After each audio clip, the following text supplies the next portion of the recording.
ఉన్న బంగారాన్ని విడిపించి ఆ రోజు ఆన్లైన్ రేటుకే మేము కొంటాం. Sharma gold company. నమస్కారం, మీరు చూస్తున్న సుమన్ టీవీ. నేను మీ కీర్తి. ఈ రోజు నాతో పాటు ఉన్నారు భారతీ శంకర పీఠం వ్యవస్థాపకులు తిరుపతి మూర్తి అవధాని గారు. నమస్తే గురుగారు. ఓం శ్రీ మహాగణాధిపతయే నమః. బా, ఏం వాయిస్ గురుగారు మీది. నిజంగా గురుగారు, కార్తీక మాసంలో సోమవారాలకు ఉన్న విశిష్టత చాలా ప్రాముఖ్యమైనది కదా. ఇక 3 సోమవారాలు అయితే గడిచిపోయాయి, మిగిలింది ఇంకొక సోమవారం. మరి ఈ చివరి సోమవారాన్ని సద్వినియోగం చేసుకోవాలంటే 3 సోమవారాల్లో ఎవరైనా ఏదైనా మిస్ అయితే గనుక ఈ సోమవారాన్ని ఎలా ఉపయోగించుకోవాలో తెలుసుకుందాం. ఓం శ్రీ మహాగణాధిపతయే నమః. వందే శంభుమాపతిం సురగురుం వందే జగత్కారణం వందే పన్నగభూషణం మృగధరం వందే పశూనాం పతిం వందే సూర్యశశాంకవహ్నినయనం వందే ముకుంద ప్రియం వందే భక్తజనాశ్రయం చ వరదం వందే శివం శంకరం. ఉమామహేశ్వరాభ్యాం నమః. కార్తీక సోమవారం అయితే కార్తీక సోమవారము అనే కాదు, స్వతహాగా సోమవారం రోజు నాడు ఏం చేస్తే ఏం జరుగుతుంది అనేటువంటి విషయం చెప్తాను. అందులోనూ కూడా ఇప్పుడు ఈ కార్తీక మాసం నెల రోజులు ఒకవేళ ఏ కారణం చేతనైనా సోమవారం రోజు నాడు కనుక వాళ్ళు అభిషేకం చేయలేకపోయారు, దానికి ప్రాయశ్చిత్తంగా ఏం చేస్తే ఎలా ఉంటుంది అనేటువంటి విషయం కనుక తెలుసుకున్న దాన్ని ఆచరించి ఆ ఒక ఫలితాన్ని తీసుకోవాలి అనుకునే వారికి అయితే మాత్రం చక్కటి అంటే ₹1 కూడా ఖర్చు లేకుండా వాళ్ళ ఇంట్లో కూర్చొని ప్రశాంతంగా చేసుకునేటువంటి ఒక రెమెడీ అయితే చెప్తానమ్మా. అది శివలింగం అనేటువంటిది ఎంతైనా ఉండొచ్చు. 2 అంగుళాలు ఉండొచ్చు, 3 అంగుళాలు ఉండొచ్చు, 4 అంగుళాలు, 5 అంగుళాలు ఎంతైనా సరే ఉండవచ్చు. ఒకవేళ ఇంట్లో శివలింగం లేదు, కొనుక్కొచ్చుకోవచ్చు. లేదా పుట్టమట్టి దొరుకుతుంది మనకు, లేదంటే తులసి మట్టి. ఆ మట్టి తీసుకొని చక్కగా మట్టితోటి పార్థివలింగం అంటారు. కానీ శివలింగం చేసుకొని ఇంట్లో కింద మారేడుదలాలు వేసుకొని దాని మీద పెట్టుకొని ఇంతే ఉండాలంటారు కదా గురుగారు. అంటే నిత్యం ఇంట్లో ఉండాలి అని అంటేనే ఓకే.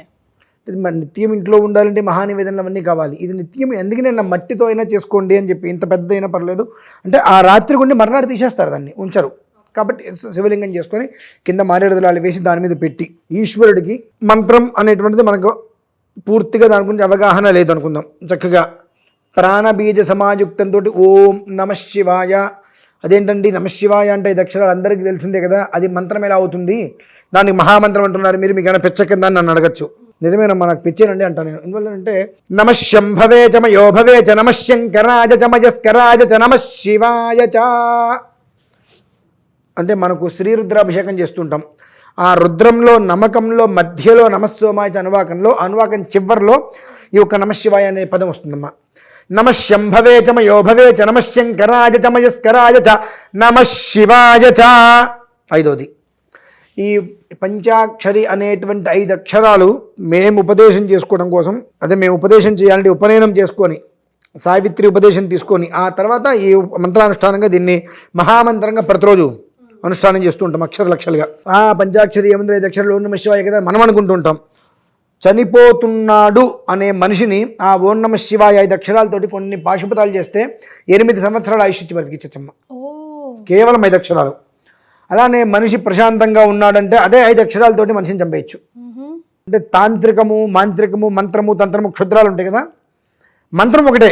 దాన్ని వాళ్ళు అనుష్ఠించే విధానాన్ని అనుసరించి పాలతో అభిషేకం చేస్తే ఈశ్వరుడు, రక్తంతో అభిషేకం చేస్తే క్షుద్రదేవత, భూతప్రేత పిశాచాలు ఇలా ఉంటుంది. వాళ్ళు అభిషేకం చేసే ద్రవ్యాన్ని అనుసరించి, ఆ మంత్ర విధానాన్ని పలికే విధానాన్ని అనుసరించి దాని యొక్క అర్థం మారిపోతూ ఉంటుంది.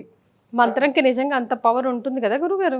ఆ అర్థం ఎలా మారిపోతుందండి అనేటువంటి దానికి చిన్న ఉదాహరణ చెప్పి నేను మళ్ళీ ఇందులోకి వచ్చేస్తానమ్మా. గురుగారు, పిల్లలకి నామకరణ చేస్తారు కదా, దాని అందరూ కూడా భారసాల అంటూ ఉంటారు.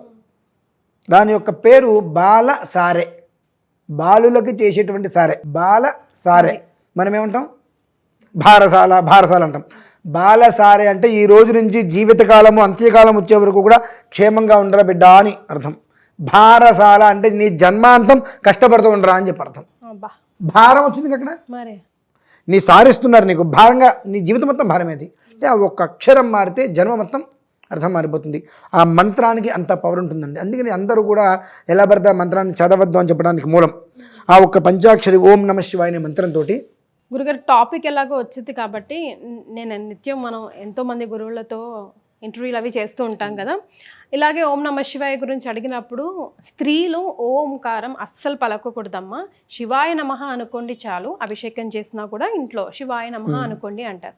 ఓంకారం అందరం పలుకోకూడదా? ముఖ్యంగా ప్రతి ఒక్కళ్ళు ఓంకారం లేని అక్షరం లేదు కదండి. అకార ఉకార, ఓం అంటే అకార ఉకార మకార కలిస్తేనే ఓం అయింది. ఓం అనేటువంటిది ప్రాణబీజం, అసలు అది లేనిది బీజం లేదు కదా, అది చాలా తప్పమాటమ్మ. ఓకే, ఏంటంటే నేనంటే వాళ్ళ కోపాలు వస్తాయి కానివ్వండి, ఇది చెయ్యకూడదు అనడానికి ప్రమాణం లేదు. నా మాట 10 మంది వింటున్నారు కాబట్టి నేను చెప్పేస్తాను చేయకూడదు అని. అంటే నా మాట 10 మంది వింటున్నారు కాబట్టి నన్ను ఎవరు అడగరు, కానీ నేను ఏదైనా చెప్పచ్చు. అడుగుతారంటే కాస్త భయం ఉంటుంది, ఏమంటే దీని ప్రమాణం ఏంటి, ఓం అనేటువంటి పదం ఎందుకు వాడకూడదు అంటే దానికి చెప్పడానికి ఏం లేదు అక్కడ. కనుక ఇప్పుడు పిల్లల చేత ఓం నమ శివాయ రాయిస్తున్నారు కదా చిన్నప్పుడు, మరి నమ శివాయ రాయిస్తున్నారు, ఓం నమ శివాయ రాయిస్తున్నారా అనుకుందాం మామూలుగా. అంటే గత 100 సంవత్సరాలు 200-300 సంవత్సరాల నుంచి ఒకే విధంగా నడిచిందమ్మా. 15 సంవత్సరాల నుంచి సోషల్ మీడియా ఇదంతా బాగా ఎక్కువైపోయిన దగ్గర నుంచి కూడా ఎవరికి వారికి నన్ను గురువుగారు పిలిపించుకోవాలి, నేను గురువుగారు అవ్వాలి, నన్ను గురువుగారుని పిలవాలని చెప్పి ఏ తోస్తే చెప్పడం అనేటువంటిది ఆనవాయితీగా మారిపోయింది. దానివల్ల జనాలందరూ కూడా సైడ్ ట్రాక్ వెళ్ళిపోతున్నారు, వాస్తవం ఏది అవాస్తవం ఏది అనేటువంటి విషయం గ్రహించుకోలేకపోతున్నారు. సరే మళ్ళీ టాపిక్ మనకు పక్క కూడా వెళ్ళిపోతుంది. అయితే చక్కగా ఓం నమ శివాయ అనేటువంటి 5 అక్షరాలు, ఓం అనేటువంటిది ప్రాణబీజం, అవి తీసుకొని ఈశ్వరుడికి పెరుగుతో అభిషేకం, అలాగే పెరుగన్నం, చక్కగా పెరుగుతో అభిషేకం చేసుకుంటూ పెరుగన్నం తీసుకొని మెత్తగా కలిపేసేసి ఆ అన్నాన్ని శివుడికి మొత్తం వెన్నపూస రాసినట్టుగా పెరుగన్నంతో మొత్తం ఈశ్వరుడికి అద్దేసేసి ధూపం దీపం తర్వాత మళ్ళీ ఏదైనా కొబ్బరి చిప్ప అటువంటి నివేదనం ఇట్లా హారతి చేసేసి ఈశ్వర ధ్యానం చేసుకుంటామ్మా. ఆ పెరుగు అనేటువంటిది ఏదైతే ఈశ్వరుడి మీద పడిందో తద్వారా వాళ్ళకి మానసికంగా ఏదైతే అశాంతి అనేటువంటిది ఉందో అది కంప్లీట్గా వెళ్ళిపోతుందమ్మా. అసలు సోమవారం ఎందుకు అభిషేకం చేస్తారో తెలుసా? సోమవారం చేసేది శివుడికి కాదు, చంద్రుడికి. శివుడు నెత్తి మీద ఉంటాడు చంద్రుడు, ఆయనకి అహంకారం, నేను శివుడు నెత్తి మీదే ఉన్నాను అని చెప్పి.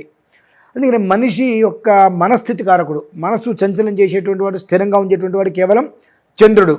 ఆ చంద్రుడి యొక్క అనుగ్రహం ఉందా, ప్రపంచంలో కష్టపడేవాడు ఉండడు, ప్రతి మనిషి సుఖంగానే ఉంటాడు.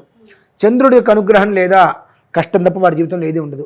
కష్టం అంటే ఏంటి, మనస్సు రకరకాల ఆవేదన అయిపోతూ ఉంటుంది. ఎవరు అభిషేకం చేస్తున్నారు, అతని మనస్సులో ఉన్నటువంటి కోరిక ఏమిటి, ఏ కారణం చేత అభిషేకం చేస్తున్నాడు అనేటువంటిది చంద్రుడు గమనించి తన లోపల ఉన్నటువంటి మానసిక స్థితి మొత్తాన్ని తీసేస్తాడమ్మా. ఎప్పుడైతే మనస్సులో ఆవేదన అనేటువంటిది తీసేశాడో, చంచలం అనేటువంటిది తీసేశాడో, ప్రతి ఒక్క దానిలో స్థిరత్వం అనేటువంటిది ఏర్పడుతుంది.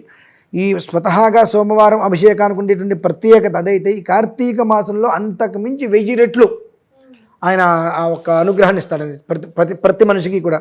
కనుక ఖచ్చితంగా ఈ 3 సోమవారాలు ఎవరైతే కనుక ఖచ్చితంగా ప్రశాంతంగా అభిషేకం చేసుకోలేని వారు ఉన్నారో, 4వ సోమవారం రోజు నాడు కనుక ఈశ్వరుడికి చక్కగా దధి అనగా పెరుగుతోటి పెరుగన్నంతో ఇంకా మీరు ఏమి వేయాల్సిన అవసరం లేదు, పెరుగన్నంతో కనుక అభిషేకం చేసినట్లయితే తర్వాత పెరుగు ఏం చేయాలండి, శుభ్రంగా మజ్జిగ అటు ఇటు కలుపుకొని తాగేసేయండి, పెరుగన్నం ఏం చేయాలి ప్రసాదంగా తినేసేయండి, అవతల పారేయక్కర్లా. అంటే అటు డౌట్లు వస్తాయి ముందు. అవును గురుగారు, అంటే మట్టితో కూడా చేయాలన్నారు. అవును, మట్టితో శివలింగం, ఇప్పుడు మేము మహాలింగార్చన చేస్తాం, 360 శివలింగాలు తయారు చేస్తాం, మట్టితోనే తయారు చేస్తాం. మనం చేసేటువంటి విధానాన్ని అనుసరిస్తే ఎక్కడికి పోదు, మట్టి అంటదు, మనం ఇలా గీకేస్తే అంటుతుంది, మరి పై పైన తీసేస్తుంటే ఏమంటదమ్మా. మా ధాన్యం వచ్చేది మట్టిలో నుంచి, కూరలన్నీ వచ్చేది మట్టిలో నుంచే, బంగారం వచ్చేది మట్టిలో నుంచి, అన్నీ పనికొస్తున్నాయి, కానీ అంత మట్టి తగిలితే మనకు పనికి రావట్లేదా? చివరికి మనిషి వెళ్ళిపోతే మళ్ళీ మట్టిలోకి వెళ్ళిపోతున్నాడు. అంటే ఎక్కడి నుంచి వస్తున్నాడు అక్కడికి వెళ్తున్నాడు మనిషి. కానీ దాని మీద అభిషేకం పడ్డటువంటిది మనం తీసుకోవాలి అంటే అదే మట్టితోటి శివలింగం తయారు చేసి దానికి ఏదైనా పెయింట్ లాంటిది ఏదైనా పూసేస్తే ఆరిపోతుంది, కాబట్టి అప్పుడు తీసేస్తాం మనం. ఆ పెయింట్ అంటే మనకు నష్టం లేదు. బయట ఫాస్ట్ ఫుడ్ సెంటర్లోకి వెళ్ళి ఎన్నో రకాల గడ్డి కాదు అన్నీ తినేస్తాం, మరి ఏం వేసినా సరే అన్ని రకాల అన్నీ కల్తీవే అన్నీ తినేస్తాం. కానీ మట్టితోటి శివలింగం తయారు చేసాం, దాని మీద అభిషేకం చేసాం, అది తీసుకుంటే మట్టి అంటుతుంది, ఏమన్నా హెల్త్ మనందరికీ ఇదేనమ్మా, హెల్త్ పాడైపోతుంది. అంటే కాన్సెప్ట్ అంతయు కూడా మెధా పనులు 100 చేస్తే సైడ్ ఎఫెక్షన్స్ రావు. డాక్టర్ గారు ఈ మందు వేసుకుంటే ఈ సూది వేసుకుంటే సైడ్ ఎఫెక్షన్స్ రావు కదా అని అడుగుతాం మనం. అంటే ఎలా ఉంటుందంటే దీనివల్ల ఏదన్నా మనకు కష్టం కలుగుతుందేమో దృష్టిలోకి వెళ్ళిపోతాం. ఆ దృష్టి ఉంటే అసలు చేయొద్దు. ఆ దృష్టి ఉంటే అసలు చేయొద్దు. అక్కడ ఉంది ఈశ్వరుడు, ఈశ్వరుడుగా భావించినప్పుడు ఆ ప్రసాదంగా తీసుకో, రైట్. భావించినప్పుడు వద్దు. ఆ ఒక్క పని చేయగలిగితే ఈశ్వరుడు నీ ఇంట్లో ఉంటాడమ్మా.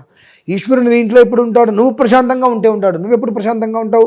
చంద్రుడి యొక్క అనుగ్రహం పరిపూర్ణంగా లభ్యం కావాలి. చంద్రుడి యొక్క అనుగ్రహం కావాలంటే ఆయన తృప్తిపరచాలి. ఆయన తృప్తిపరచాలంటే సోమవారం నాడు చక్కగా దధి పెరుగనంతో అభిషేకం చేయాలి. చాలా సంతోషపడతాను. చాలా సింపుల్ రెమెడీ కూడా గురుగారు, ప్రతి ఒక్కరు కూడా చేసుకోవచ్చు, ఇంట్లో చేసుకోవచ్చు ప్రశాంతంగా. మరి ధన్యవాదాలు.